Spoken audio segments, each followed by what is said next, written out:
Hello everyone, आज बहुत दिनों के बाद मैं एक और ब्लॉग लेके आई हूँ, शिफ्टिंग ब्लॉग। जी हाँ, हम लोग घर शिफ्ट कर रहे थे। कभी सोचा नहीं था कि एक दिन इस घर को छोड़ के जाना पड़ेगा। ऐसा मैं कुछ नहीं बोलने वाली।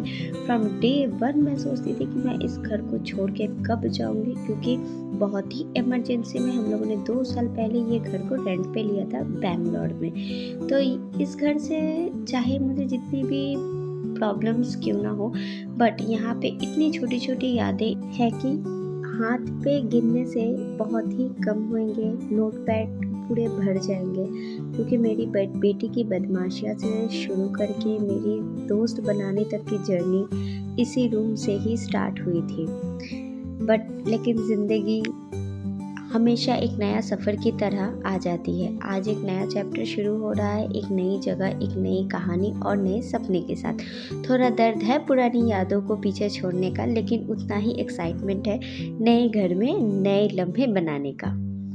तो 30 अगस्त को हम लोगों ने शिफ्ट किया था, बट ये जो क्लिप है ये 29 अगस्त का है। गणपति विसर्जन भी हमारे वहाँ पे स्टार्ट हो गया था। तो मॉर्निंग होते ही 30th को मैं थोड़ा सा रिकॉर्ड करने लगी, क्योंकि शायद ये व्यू अब मैं दोबारा ना ले पाऊँ।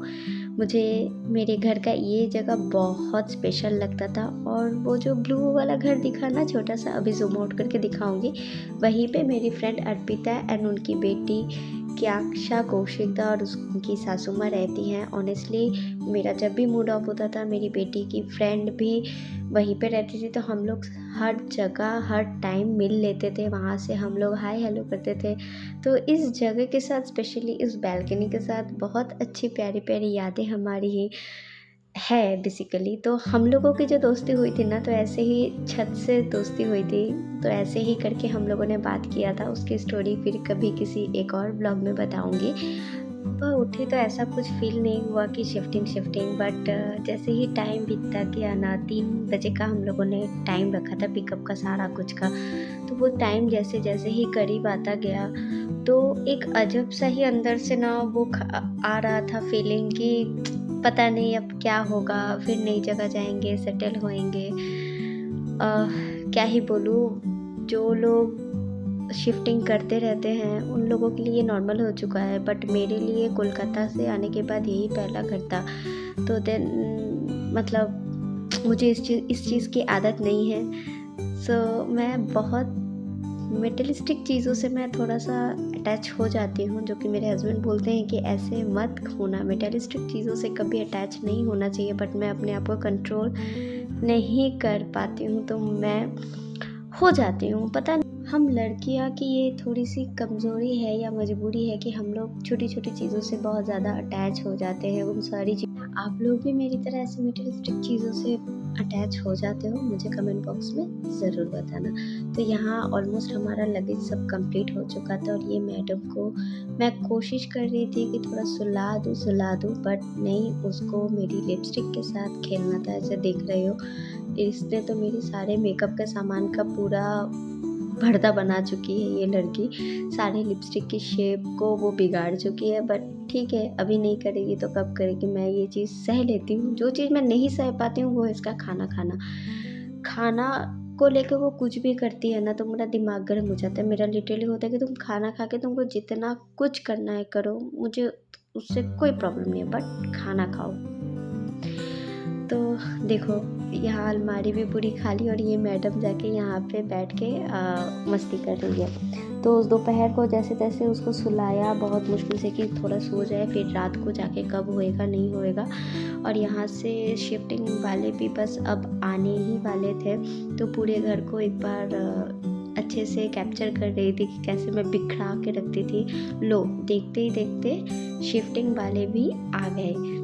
तो ये लोग भी सब पार्किंग वार्किंग करके सीधा ऊपर आ गए थे। जब तक ये लोग नहीं आ रहे थे तो तब तक ठीक नॉर्मल था, बट जैसे ही इनका सब कुछ देखा ना, तो लिटरली अंदर एक हसल पसल सा होने लगा। हर तरफ जैसे कि लगा कार्टून सामान, मेमोरीज सब बिखरी हुई हैं। जब उन्होंने फर्नीचर, फ्रिज, मशीन, लगेज ये सब उठाया और ले जाने लगे ना, तब लग रहा था कि जैसे घर का एक एक हिस्सा अपने को अलविदा कह रहा है, बाय बोल रहा है। जहाँ पे बैठ के हम लोगों ने इतनी सारी यादें क्रिएट की।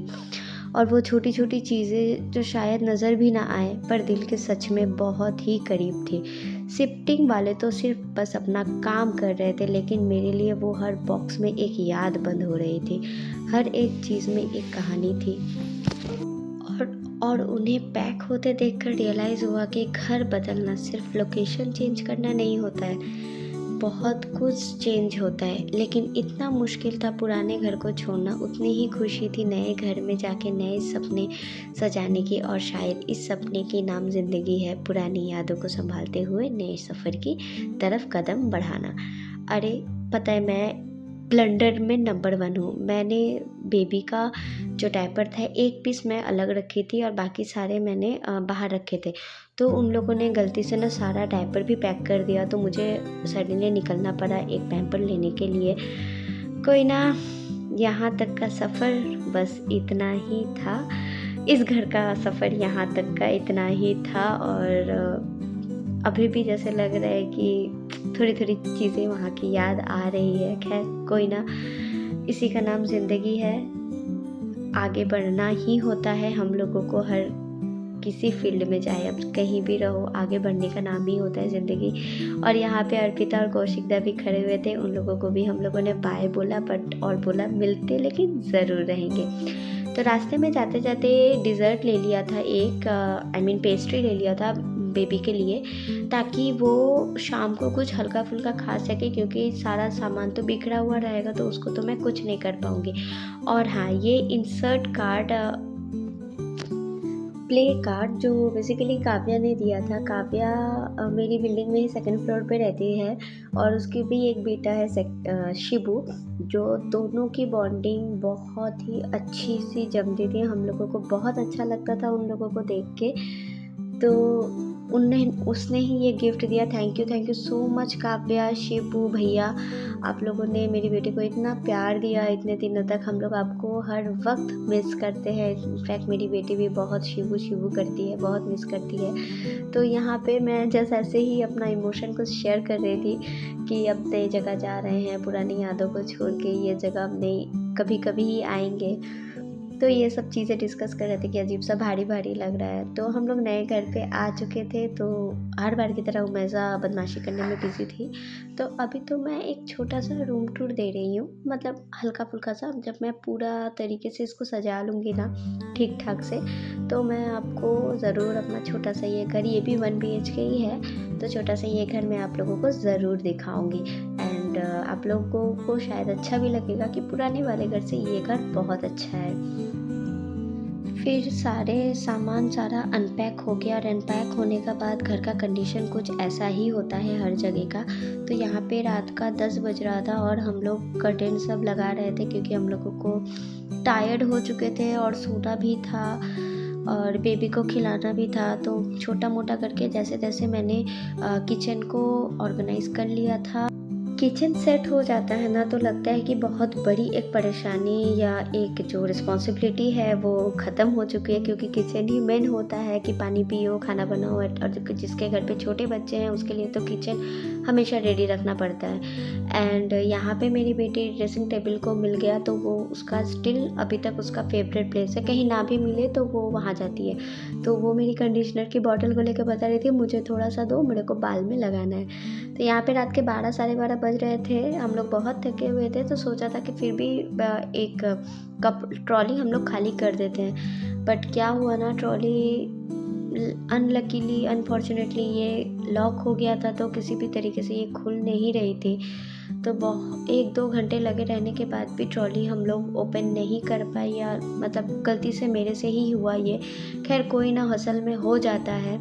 एंड नेक्स्ट मॉर्निंग व्यू तो अभी उतना अच्छा नहीं है, फिर भी मैं धीरे धीरे करके अच्छे व्यूज़ क्लिक करूँगी। यहाँ पे ये हमारा जो छोटी सी कॉलोनी है, इस कॉलोनी का पूरा एक छोटा सा व्यू मैं दिखा देती हूँ। यहाँ पे 2-3 अंडर कंस्ट्रक्शन बिल्डिंग चल रही है, तो डस्टिंग यहाँ पे बहुत होता है। मेरा तो दिमाग ख़राब हो जा रहा है लिटरली, बट क्या करें, हमारा घर इतना प्यारा है, तो इन सभी चीज़ों को हम लोगों ने चुपचाप आंखें बंद करके इग्नोर कर दिया। आज का ब्लॉग मैं यहीं फिनिश करती हूँ। ब्लॉग कैसा लगा ज़रूर बताना।